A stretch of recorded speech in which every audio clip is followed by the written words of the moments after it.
Pagbasa ng mabuting balita ayon kay San Juan, Kabanata 20, talata 11 hanggang 12. Papuri sa iyo, Panginoon. Si Maria ay nakatayong umiiyak sa labas ng libingan.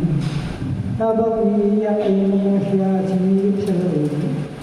May nakita siyang dalawang anghel na nakadamit na puti at nakako sa pinaglagyan ng bangkay ni Jesus. Ang isa ay sa gawing ununan at ang isa naman sa kanan. Tinanong nila si Maria, "Bakit ka umiiyak?" Sumagot siya, "Kinuha nila ang aking Panginoon at hindi ko alam kung saan siya inilagay."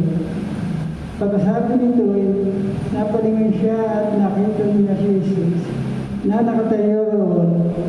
Ngunit hindi niya nakilala si Jesus Diyos. Tinanong siya ni Jesus, "Babae, bakit ka umiiyak? Sino ang nahanap mo?" Akala ni Maria ang kausap niya ay ang hardinero. Kaya sinabi niya, "Ginoo, kung kayo po ang kumuha sa kanya, pakituro nga po ninyo sa akin kung saan niyo siya inilagay at kukunin ko." "Maria," sabi ni Jesus. Humarap siya sa kanya at sinabi sa wikang Hebrew, "Rabboni," na ibig sabihin guro. Sabi ni Jesus, "Huwag mo akong hawakan sapagkat hindi pa ako nakakapunta sa Ama. Sa halip, pumunta ka sa aking mga kapatid at sabihin mo sa kanila na akit ako sa aking Ama at sa inyong Ama, sa aking Diyos at inyong Diyos." Kaya si Maria Magdalena pumunta sa mga alagad at ibinalita sa kanila, "Nakita ko ang Panginoon," at sinabi rin niya sa kanila ang mga sinabi sa kanya ni Jesus. Ang mabuting balita ng ating Panginoon. Pinupuri ka namin, Panginoon Kristo.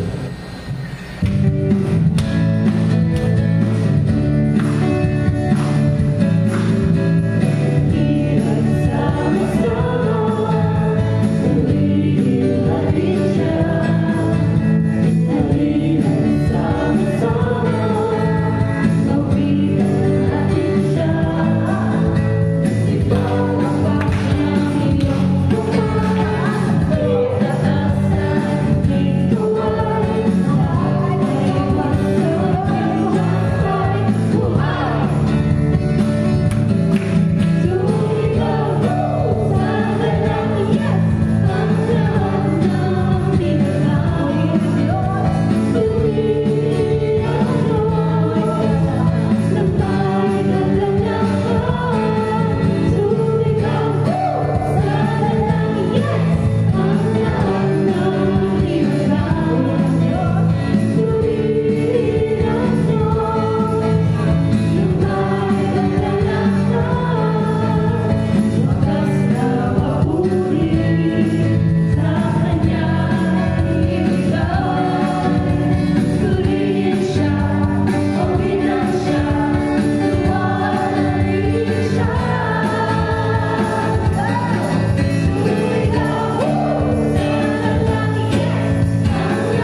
Come, Holy Spirit, fall afresh on me. Taas po natin ang ating dalawang kamay. Tandaan ang ating pagsuko sa ating Panginoon.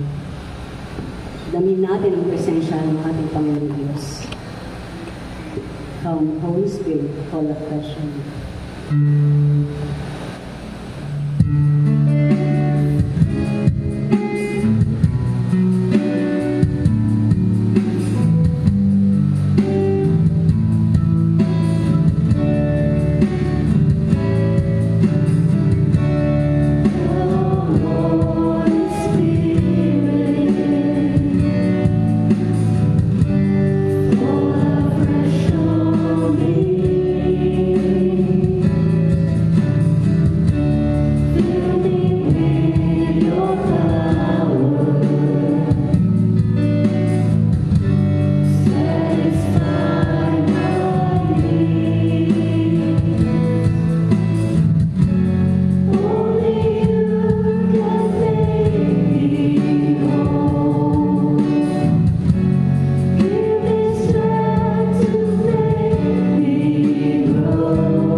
Damayan kami sa araw-araw naming buhay.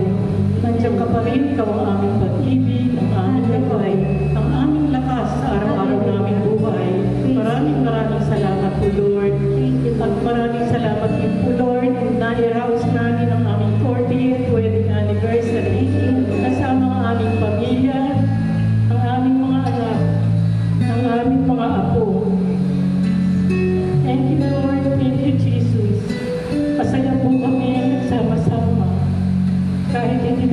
mag-imbita, basta ang family, naging isang nagkaisa kami lahat, Lord. Maraming salamat po.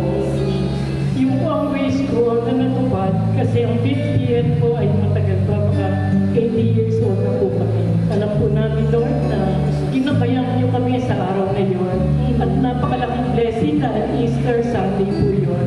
Thank you, Lord. Thank you, Jesus. At alam po namin, Lord, na gagabayan niyo rin kami sa araw-araw ng buhay. Bibigyan niyo pa rin kami ng kalakasan ng katawan sa araw-araw naming buhay. Lagi niyo pong gabayan ang aming mga anak, ang aming mga apo, ang mga magulang, ang mga manugang, at mga kaibigan. Bless niyo po kaming lahat, Lord.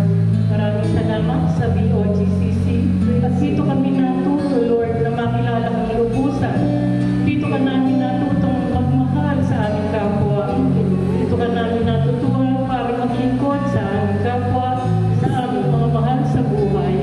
Maraming salamat po, Lord. Tulungan niyo rin po kami maakay ang mga kapatid namin nakakalimot na sa inyo na hindi na uma-attend. Alam po namin na tutulungan niyo kami para akayin silang muli at makapag-serve sa inyo muli. At tinataas din po namin, Lord, ang nalalapit namin kaklase, ang ME Weekend Seminar sa May 16, 17, 18. Samahan niyo po kami, Lord. Samahan niyo po ang sponsoring class. Alam po namin, magagampanan nila ang kanilang duties and responsibilities. At inaangkin na po namin, Lord, na ito'y magiging successful. At lahat ng mga candidates na hihipuin niyo ay maisasama namin sa venue. Maraming salamat po, Lord. At mga kapatid namin may karamdaman, ikaw na rin po, Lord, ang umipo mula ulong ganda ng bakas. Inaangkin na po namin ang kanilang kagalingan. Makapiling namin sila sa susunod na prayer meeting. Maraming salamat po, Lord. Ang natin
yung bangkay. Tapos, kahit si Jesus na nandun na, napagkamalan niya pang hardinero dahil nga siguro sa pagdadalamhati niya. Pero nung tinawag niya si Maria, ni Jesus si Maria, sabi niya, Maria! Nakilala niya si Jesus. At natigib napuno ng kaganakan yung puso niya. Nung marinig niya yung pangalan niya, nung tinawag niya siya ni Jesus, sabi Maria, nakilala niya sa tinig si Jesus at napuno siya ng kagalakan. At sabi ni Jesus sa kanya, sige, sabihin mo sa mga alagad na ako'y aakyat sa langit, sabi niya. Inutusan niya. Alam niyo yung kagalakan na naramdaman ni Maria, yun yung nag-udyok sa kanya para gawin kung ano yung inuutos ni Jesus sa kanya. Yung kagalakan na yun ang nag-udyok. Kasi kapag galak na galak tayo, pwede nating madali nating masunod yung inuutos ng Diyos. Ganon din tayo sa buhay natin. Nung tinawag tayo ng Diyos, nagkaroon din tayo ng kagalakan sa puso natin. Kaya tayo sumunod sa Kanya. Ganon na nangyari sa atin. Nung makilala natin siya, naramdaman din natin na puno rin ang kagalakan ng puso natin. Kaya tayo sumunod sa Panginoon. Pero ang tanong,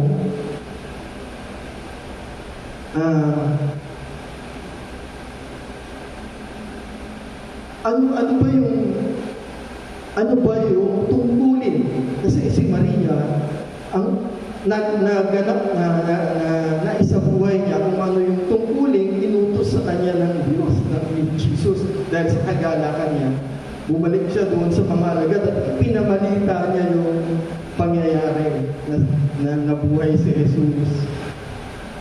Tayo rin, nung nakilala natin ang Diyos, nakilala natin ang Panginoon, may ibinigay rin tungkulin sa atin si Jesus. Bawat isa sa atin, alam ko, na may pinagawang tungkulin si Jesus. At marahil, nasisiguro mo naman na lahat tayo, nagawa natin yun. Kasi matagal na tayo sa Panginoon na naglilingkod sa Diyos. Kaya ang tanong natin, ano nga ba yung tungkulin ibinigay sa atin ng Diyos nung nakilala natin siya? Nung naramdaman natin yung kaganakan na yun, naaalala niyo pa ba kung ano yung tungkulin na yun na ipinagagawa na binigay sa atin ng Jesus? Kaya tayo na nanatili. Maaring sasabihin ng iba sa atin, maaring iniisip natin, kasi baka hindi tayo aware, nagawa na natin pero hindi tayo aware. Baka iniisip natin, mahihain kasi ako kaya hindi ko na gampanan na ipahayag ang mabuting balita. Pero hindi, kasi maaaring ang pinagawa niya sa atin ay naisabuhay natin. Kasi, di ba, action speaks louder than words. So, maaaring naisabuhay na natin yun. Yung pinagawa sa atin ni Jesus na tungkulin. Pinagawa sa atin ng Diyos na tungkulin. So, yun ang question for sharing natin. Ano po yung tungkulin ibinigay sa atin ng Diyos nung makilala natin siya? Tama-tama po itong message na ito ngayong Easter, kasi nasa Easter pa tayo, octave of Easter. Kaya natin ginugunita yung passion and death and resurrection of Jesus para mapagnilayan natin yung kanyang paghihirap at yung kanyang muling pagkabuhay. Kasi dahil nag-celebrate na tayo ng Easter Sunday, dapat tayong mga Kristiyano, galak na galak tayo. Dapat yun ang dapat. Kung napagnilayan natin yung 3 araw na yun, buong Holy Week, napagnilayan natin yung tungkol kay Jesus. Dapat kung Easter, napuno rin ng galak ang puso natin. Yun yung purpose Kapag nagagalak tayo, nabubuhay yung karanasan natin. Kasi kung wala yung Easter, walang simbahan. kung hindi nabuhay muli si Jesus, sabi nga ni Father, walang simbahan. So yung pagkabuhay na muli ni Jesus, dapat tayong mga Katoliko ay galak na galak din. At nasasariwa yung kagalakan na naramdaman natin nung nakilala natin ang Diyos. Nabubuhay yung pag-asa natin, nabubuhay yung pag-asa natin bilang mga Kristiyano. Kaya ngayon sa panahon na ito, dapat nagagalak pa tayo, dapat meron pang may tira pa, no? Kasi Tuesday pa lang ngayon eh. So, dapat naalala uli natin yung kung paano tayo tinawag ng Diyos. So, yun ang question for sharing natin. Ano ba yung tungkuling ibinigay sa atin ng Diyos nung tinawag na tayo? Siguro sabi niya, Eloisa. So, nung narinig ni Sister Eloisa yung pagtawag sa kanya ng Jesus, nagalak siya. Kaya siya nanatili rito eh. Di ba? Kaya siya hanggang ngayon nandito dahil sa kagalakan niya. At kaya siya naglilingkod sa Diyos dahil sa kagalakan niya. So, yun yung question natin. So, i-group natin in 5. Kailangan 5 lang per group, ha? Ilan tayo?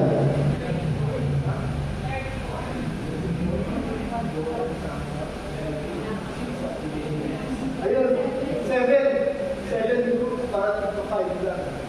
So, magbibilang tayo ng 1 to 7. Pagdating ng 7, 1 ulit, ha? Ako, 1. Ikaw, sis? Berjud. 7. 7,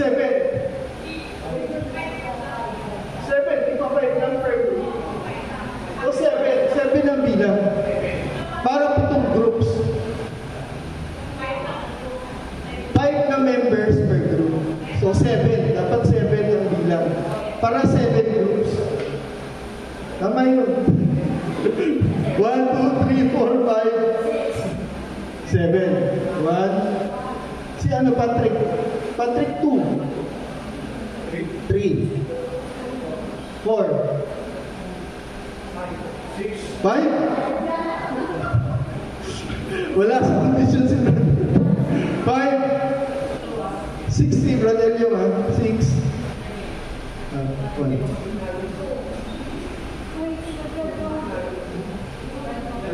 Ulit. Lumampas. 5 si Brother. 6 ka. Kasama si Sian? Sian. Kasama 1, 2, 3. Brother Leong 3 ka. 3, 4, 1, 5, 7, 6, 8. So, even numbers dito, odd numbers dito. 1, 2, 3, 4, 5, 6, 7. 1 dito.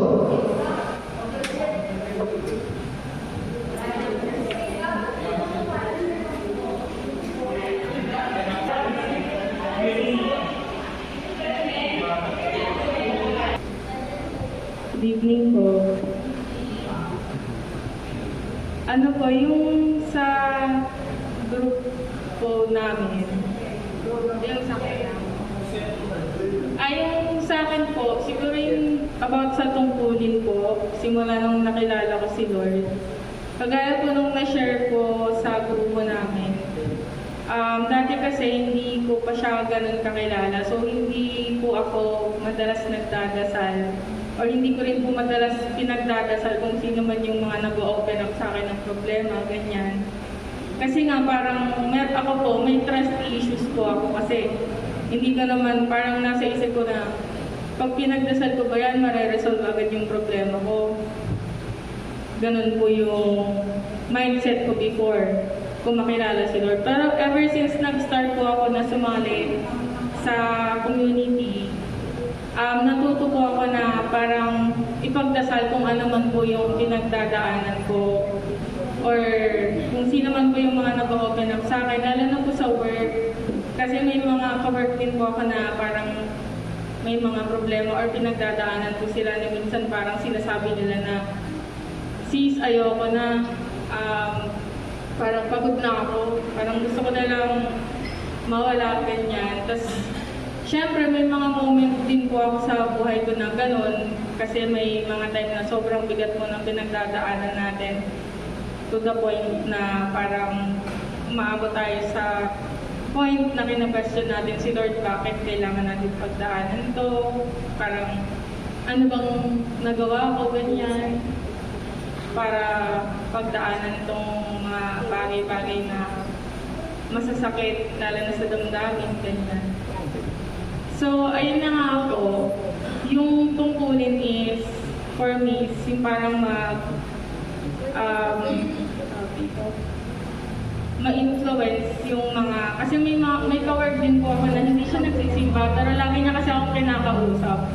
So, nasi-share ko yung mga activity natin dito sa community na parang, alam mo ba, simula nung nakasama na po ako sa ganitong group, lagi na ako nagdadasal. So, parang mas nakikita ko na may sagot naman pala si Lord sa mga tanong ko, na hindi ko siya makita before kasi nakafocus ako dun sa bigat na pinapasan ko. Ganyan. So, may mga naririnig po ako sa cover ko na sinasabi nila na dumaan sila sa simbahan, nagsimba daw sila, tapos biglang, ayan na, kanikwento nila na may parang yung yung solusyon sa mga problema na kinikwento nila sa akin biglang meron. Sabi ko, di ba, yun yung parang hindi ka talaga pinapabayaan ni Lord. So, ayun po, yung kahit ako man, alam ko naman sa sarili ko na minsan talaga naka-question ko si Lord, pero hindi naman niya po ako binibigo. Parang talagang simula nung nakilala ko siya, natuto na ako magdasal palagi, lalo na kapag may mga time na hindi ko na talaga alam kung ano yung gagawin ko kasi nga hindi ko na kaya yung bigat na nararamdaman ko, ganyan. So yun po yung nasi-share ko sa mga tao sa paligid ko na parang mag-pray na lang. Mag-pray, hindi ko po inalang yung prayers kasi powerful talaga siya na mag-pray sila kung sakaling hindi na nila alam kung ano yung gagawin nila para makaalis sa ganong sitwasyon. Kasi eventually, hindi naman sila pinapabayaan ni Lord and hindi nga sila ilalagay ni Lord. Yun ba yung sinasabi ko din sa kanila na hindi sila ilalagay ni Lord sa ganung sitwasyon kung alam ni Lord na hindi nila kaya. Yun lang.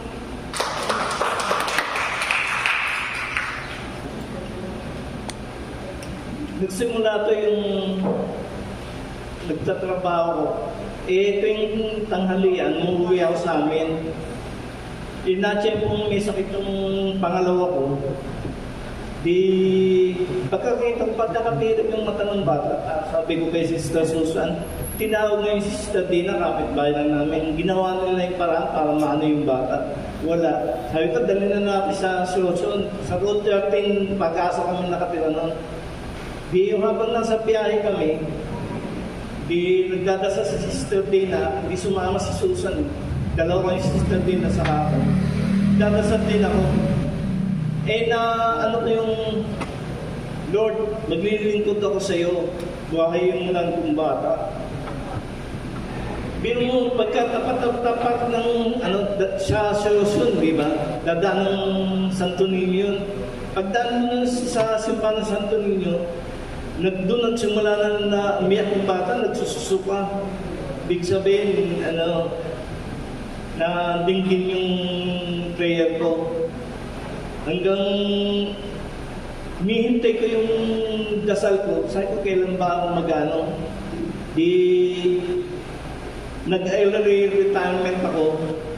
Kaso nauwi si scam, nagpautang kami, naloko naman kami. Hanggang nauwi kami sa Tondo, balik kami ng Tondo ulit. Nasa Tondo, yung talagang hirap na hirap kami. pinagdasal ko na naman ulit na, Lord, ayoko nang makita yung pamilya kong naghihirap. Binigyan ako ng trabaho nun, family driver sa Antipolo. Pagkatapos, nalipat ako ng ibang pamilya sa Marikina. Di yung umuwi ako buwanan, para ihatid yung pera sa kanya. Di yung nakita ko medyo naangat na sila, pinagdasal ko na naman na, Lord, gusto ko na ulit makasama yung mga pamilya ko. Di sinabi nung pinapasok ko, hindi ka na namin kailangan. Ito yung puro answered prayer. Di sabi ni Susan, yung umuwi ako, tanggal ka na naman sa trabaho. Di ka ako, yun, nagtulong na kami, yung karinderya, gano'n kami gano'n. Pero siya, pag ako inano ni Sister Teteng na may Christmas party, maatin ako, saka LSS, yung doon sa may maatin ako, siya ayaw niya, nahiya siya. Pero yung nasa mundo pala kami, nirecruit kami ni Sister Dina ng maging MA. Oo, kagad ako, nagtataka siya. Yung nga, yung bagong magganon, na kami, yung gumagraduate na yung mga bata, yung balik ka naman kami dito sa Quezon City, diyan nasa Iglesia kami natira. Ito naman si Brother Bong. Doon naman simula yung yung covenant ko. Pwede ka bang maging apostoles? Oo, tapos ang apostoles, naging lay minister. Katasan lay minister, naging family life. Tapos sa family life, naging servante. Ay ko, dire-diretso naman. Yung, sabi ko, yung kagalakan kung, yung sa akin kagalakan, yung man sa puso ko, God is listening to me. Lahat ng prayer ko, yung pagalingin yung bata, ayaw ko makita yung pamilya kong naghihirap, yung kagad nagkakaroon ng trabaho, yung gusto ko nang makita, nakakasama ulit, turuan siyempre.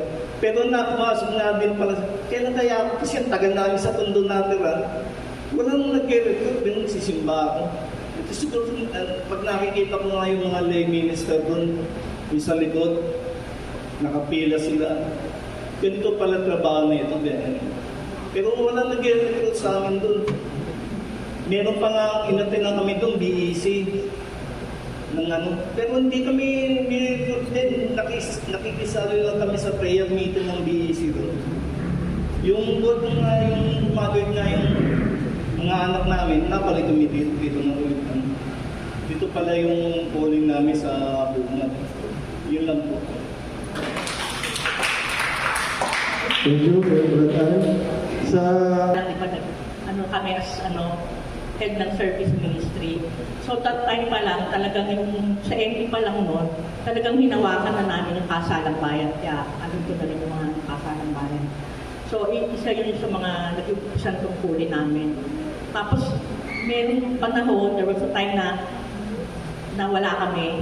Kasi nga, for some reason nga, sabi ni Al, medyo nalugmok sa So, kailangan hanap buhay, yung hanap buhay namin doon, kailangan namin umising ng madaling araw, pag-gabi na So, talagang nawala kami. Pero may time na, ito hindi ko makakalimutan to na, may time na, hindi ko alam kung Pasko yun o birthday ko pa o nagpunta ng mga elders, music ministry, punta sila ng Tondo. Ang gulo-gulo ng bahay namin kasi galing ako sa pagtitinda.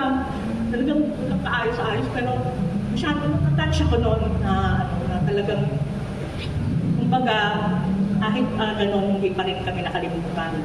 Pero parang wala pa rin talagang anong balik noon, kasi nga, doon sa hanap buhay. Tapos na yung mga bata. And salamat sa Panginoon dahil kahit hirap na hirap kami noon, napatapos namin yung mga bata sa pamamagitan nga na sinasabi nila na karinderya namin, almusal. Tapos yung mga anak ko, yung panganay ko tsaka yung pangalawa, napatapos namin dahil naging scholar na sa PNM. Kumbaga, yun yung bigay ng Panginoon sa amin na hindi man monetary, yung napakalaking blessing. Kasi kung hindi sila naging scholar, hindi namin mapapaaral talaga. Talagang hindi namin kaya. Kasi talagang lugmok na lugmok kami nun. So, nung ewan ko nung 2017, yung mga anak ko, nagpipilit, dilipat daw sa Quezon City kasi nagugulan sila doon sa lugar namin. Matao kasi, although wala naman nangyaring hindi maganda sa atin, maingay lang talaga. So sabi ko, may bahay tayo dito, bakit uupa tayo? Eh, gusto sila na daw bahala kasi may mga trabaho na lahat. So sabi ko, kung lilipat tayo ng Quezon City, gusto ko malapit doon din sa dati namin bahay.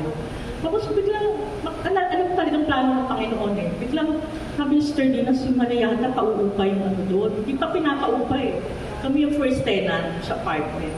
So pinuntahan namin, kasama ko yung mga anak ko, nagustuhan nila, nagkasundo. So lumipat na kami dito. Pero lumipat na kami, si Alnon, umaatin ng prayer. Ako hindi, parang hiya ako, parang alam mo yung pagbata, ewan ko kung ganun din yung feeling ng iba na pag nawala ka na matagal sa community, parang nahihiya ako umatin, nahihiya ako na ano. Tapos, nag-umpisa na yun, ewan ko paano umpisa na pa-attend din ako na Mr. Venus yung naging sa akin. So, ayun. Tapos 2018, nagulat na lang kami, na-point kami ng shepherd couple ng St. Philip. Tapos the same year, Family and Life, si Brad Bong kasi ni Becky sa lang. Si Brad Bong tsaka Sister Vicky, kung naalala ko, malakot ako, galing ng Tokyo, biglang after nung tumaas, tinawag ako, sinabi na kukunin kami ng Family and Life. Wala kami alam doon, yung time naman na sa MA, wala pang Family and Life. So, sabi ko, kung gagawin to, sabi ni Brad Bong, meeting lang yung gano'n. So, akala namin gano'n lang, masimple. So, ako, ang unang naramdaman ko is takot. Si Al, tanggap. So, tanggap. So, ayun, na rin namin. Tapos, 2018 ba yun? At 2017, 2018, Family and Life. Tapos 2018 din. Ay, 2019. Naging yun nga yung sabi ko kay Rod Dino at Sister Pinky, huwag nyo na kaming isali sa pagkototoo sa head servant kasi may Family and Life na nga, St. Philip pa kami na bago pa lang nun eh. So isa pang group na yung St. Thomas. Eh pero nasali rin kami. So sabi ko, ano ba itong ito? I remember sabi pa nga ni Brad Bong, sabi daw ni Father Martin, nasa labas siya, kaya ba nila? Sila nasa Family and Life, sila pati na ni Father Martin. So, ayun parang alam ko, yung lahat ng yung plano ni Lord, walang nagplano sa amin, isasama sa pamilya. Plano lahat ni Lord yun. Kiniklaim ko na plano niya. Kumbaga, hindi man namin ginusto, pero tinanggap namin. Hindi nga ako natakot. Pero andun pala yung kagalakan na, yung pagsisilbi na kahit pa paano alam mo nagagampanan yung tungkulin mo na sa hindi ko nakakaalam, bali 7 years na kaming kami po yung couple coordinator ng Family and Life dito sa Santo Cristo. So, ang tungkulin din namin is yung kumbaga makaakay ng mga pamilya, which is yung pinaka-importante ng simbahan is yung pamilya. Through yung mga simbang pamilya every Sunday na 10 a.m. Mass. Tsaka yung kasalang order na ginaganap every year. So, siguro naman po kahit paano, yung kukunin na binigay ni Lord, kahit paano may nagampanan kami, and patuloy nagagampanan. Dahil sabi ko nga, kung tinanggap namin to, sabi ko, Lord, hindi namin to kaya, naamin ko. Pero kung andyan ka, tutulungan mo kami, bahala ka. So, ganun yung nangyari. Nakaraos sa pagiging head servant. At ito, patuloy pa rin pong sa Family and Life, tsaka sa dalawang Biblia Rasal Group na hinahawakan namin. Yan. Hanggat kaya, kahit mahina na po yung tuhod, hanggat kaya, dito pa rin po kami.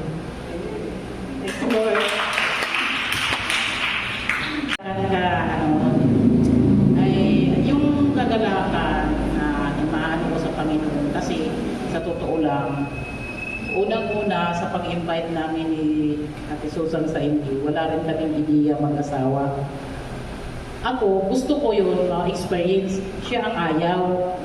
Kasi ayaw niya ng ganito, ayaw ng ganyan. Sabi ko, wala naman mawawala kung susubukan natin para naman sa Panginoon yun. Sabi ko sa kanya.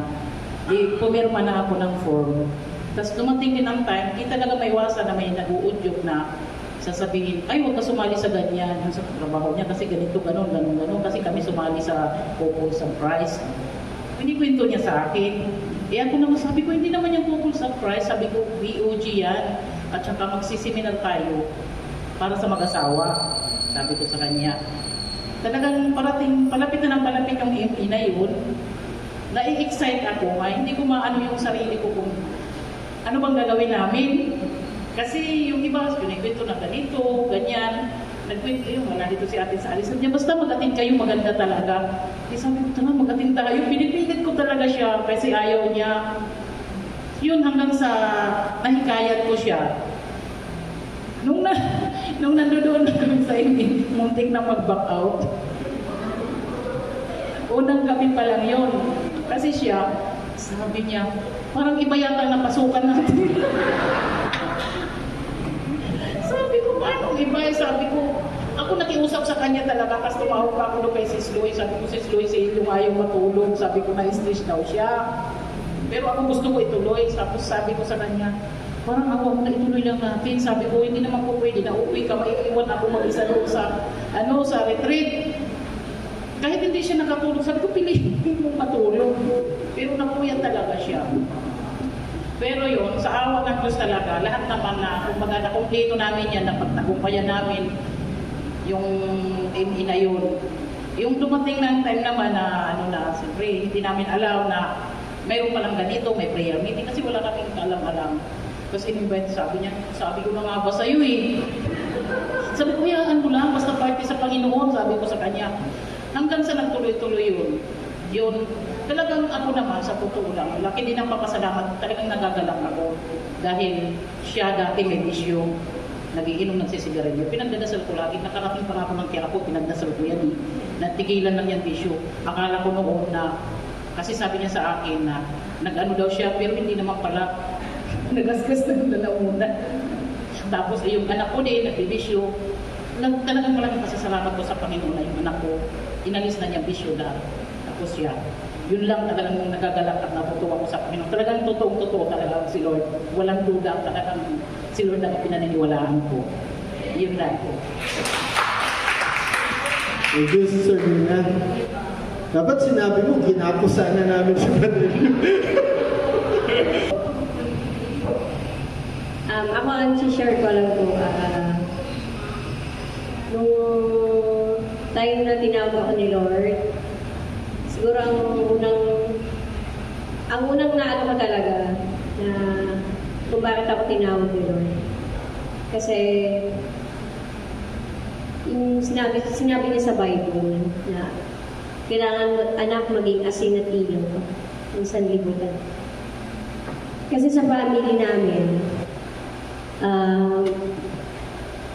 almost mga babae yung mas malapit sa church, yung mas nagsiserve sa church, kagaya ng nanay ko, ako, yung mga anak ko. Kaya yung mga lalaki, sila yung imbis na sila yung head, kumbaga parang sila lang yung sumusunod. So parang binigyan ako ng task ni Lord na kung gusto mong maayos yung buhay mo, kung gusto mong maayos yung family mo, kung gusto mong maging maganda ang buhay mo, ng family mo, kailangan ikaw yung mag-lead. Ikaw yung maging asin at ilaw sa family mo. Lalo na ngayon na parang ako na yung sa family, wala na kasi akong mother, tapos kakamatay lang din ang tatay ko. So wala na talagang head. So, ang lagi ko lang pinagpipray kay God na lagi ko rin sinishare yung Biblia sa namin. The Lord, please always keep the light on me. Bigyan mo lang ako lagi palakasin mo lang lagi yung ilaw mo sa akin, Panginoon. Sabi ko, kasi may mga times na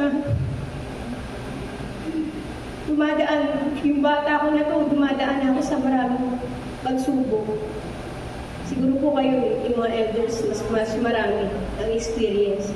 Pero sa pagsisarve ko kay Lord, sa edad ko na to, napakarami na po na mga pagsubok na dumating. Pero God always remind me na, anak, Kailangan magiging matatag ka kasi ikaw yung magiging asin at ilaw ng family mo. So, yun ang lagi kong inaano kay Lord na, Lord, salamat. Kasi ako yung ginawa mong instrument na para mag-aid ko yung husband ko, yung family ko, yung mga anak ko. Tsaka nagpapasalamat ako. Sobra-sobra yung pasasalamat ko na lagi akong nire-remind ni Lord. Lagi niya akong talagang kahit lumihis ako ng daan, maano man yung focus ko sa iba. Laging nire-remind ni Lord na, anak, eto, dapat dito ka. I-guide kita. Basta focus ka lang. Yun lang yung lagi kong pinagpipray na, sana Lord, huwag mo akong itawan. Guide mo ko lagi. Lagi mo patatagin yung faith ko. Lalo mo patatagin, palakasin yung faith ko. At saka, lagi kong pinagpapasalamat sa Panginoon na, Lord, salamat kasi lagi mo kaming tinuturo sa mga tamang tao. Nagpapasalamat talaga ako sa family ng BOT. Lalo na sa Saint-Paul. Lalo na sa lahat po, sa inyo pong lahat na naging instrument. Kasi, kumaga, hindi ako magkakaroon ng ganito katibay na pananampalataya. At saka, hindi ako magkakaroon ng talaga. Yung daan na, kumbaga, ma-enlighten yung daan ko papunta kay Lord, kundi dahil ko sa inyo. Kaya maraming salamat.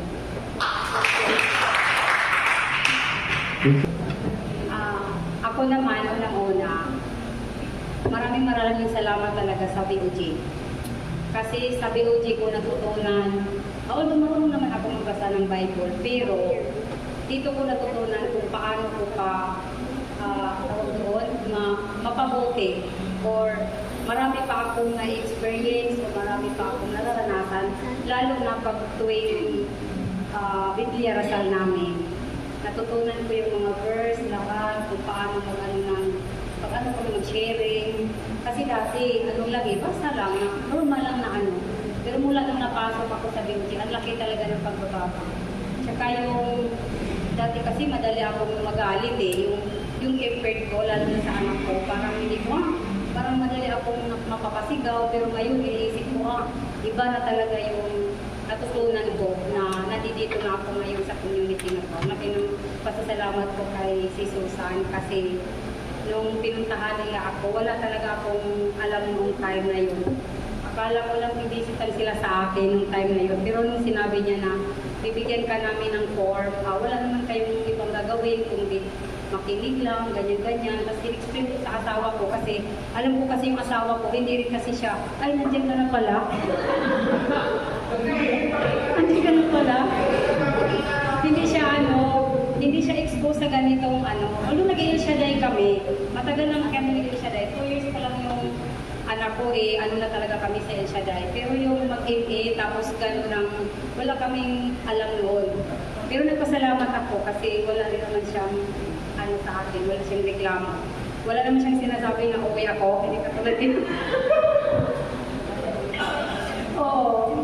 So, tuloy-tuloy kami hanggang pag may Biblia Rasal. Alam ni Sis Rose rin yan pag nag-sharing siya, about sa Bible yung asawa ko magaling, pagdating sa Bible. Tapos yun, lagi din ang pasasalamat ko kasi yung pananalita ko na minsan dati, malilig talaga ako magsalita ng parang hindi ko maintindihan, pero ang laki na talaga ng pagbabago, Lord. Salamat talaga sa voice of God. At sa itong parating pa naming paklase, talagang pinagdadasal namin na talagang magiging successful kasi ngayon talaga puspusan na kami nag-prepare. Sana Lord, sa lahat ng mga popol na nagbibigay ng papel, kasi ngayon meron na kasing nag-back out, yung ni Sis Myrna, nawa talaga Lord maging tuloy-tuloy para maging masaya yung kainti namin. pinagdadasal din talaga namin. Kahit hampo nga din eh. Yung akin, hindi ko na naibigay kasi talagang hindi natin talaga siya. Pero pinagdasal ko na lahat ng mga nagbigay ng papel na yun, sana wala nang aalis, wala nang talagang mag-back out. Yun ang pinagano namin sa Simple na maging successful kami. Kasi kami yung mag-sponsor eh, Lord. Gabayan mo kami, Lord, hanggang makatapos kami sa aming GSS, LSS, lahat namin mga paklase, talagang puspusan kami nagpe-prepare. Maraming salamat po sa BOG family po.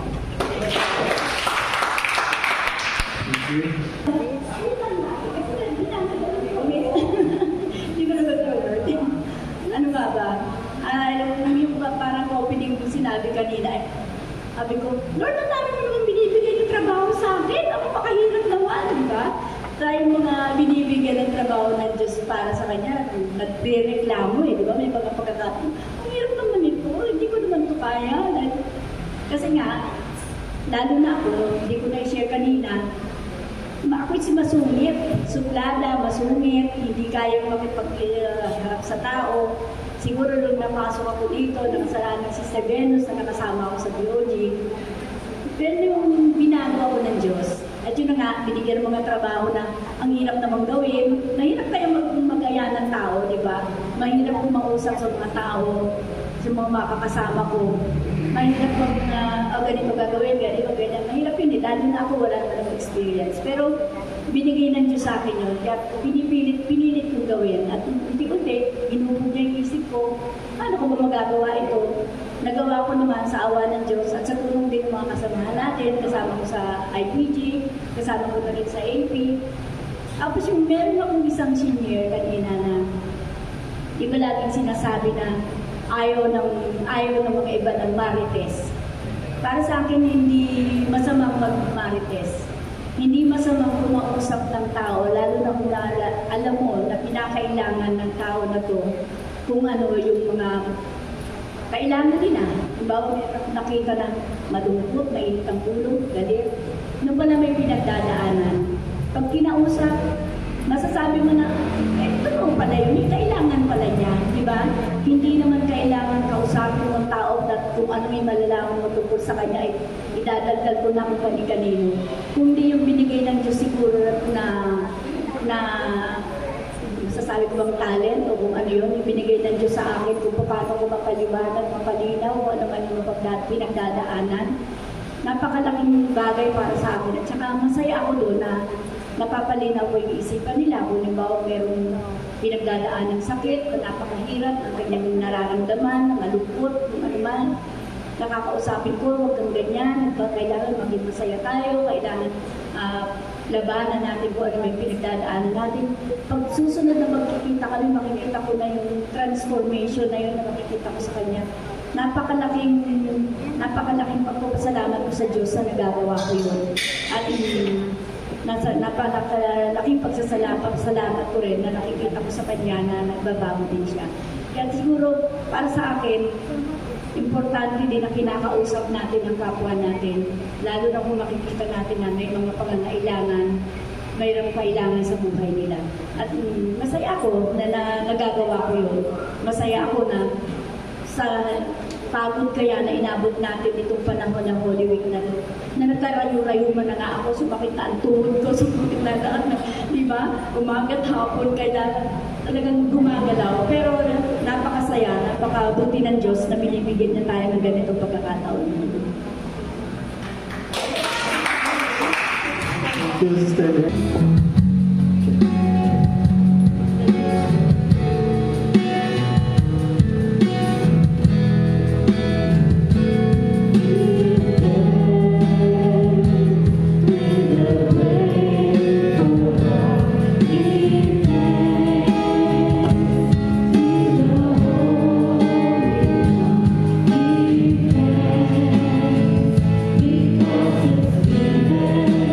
Jesus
Lord God, maraming salamat po, Panginoon, sa pagkakataong ito na makapagbigay po kami ng iyong pagpapalat biyaya sa aming lahat, Lord God. Nawa ito po ay magamit namin sa aming mga pangangailangan, lalo na po ngayong darating na weekend seminar, Lord God. Alam po namin, O Diyos, na kayo ang the greatest provider at hindi mo kami pababayaan. Inaangkin na po namin, Lord God, ang katagumpayanan nga po ng aming weekend seminar at itong pagpapalang ito ay bibigyan mo po kami ng siksik, liglig at umaapaw. Maraming salamat po. In Jesus' name, Amen. Our Father, who art in heaven, hallowed be your name. Your kingdom come, your will be done on earth as it is in heaven.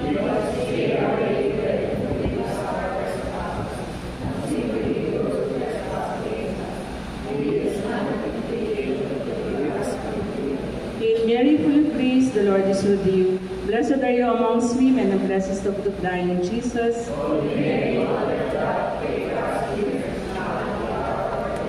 All together, please. Glory to the Father, to the Son, to the Holy Spirit, as so was in the beginning, is now, and will be forever. Amen. In the name of the Father, the Son, the Holy Spirit. Amen. Thank you, Lord.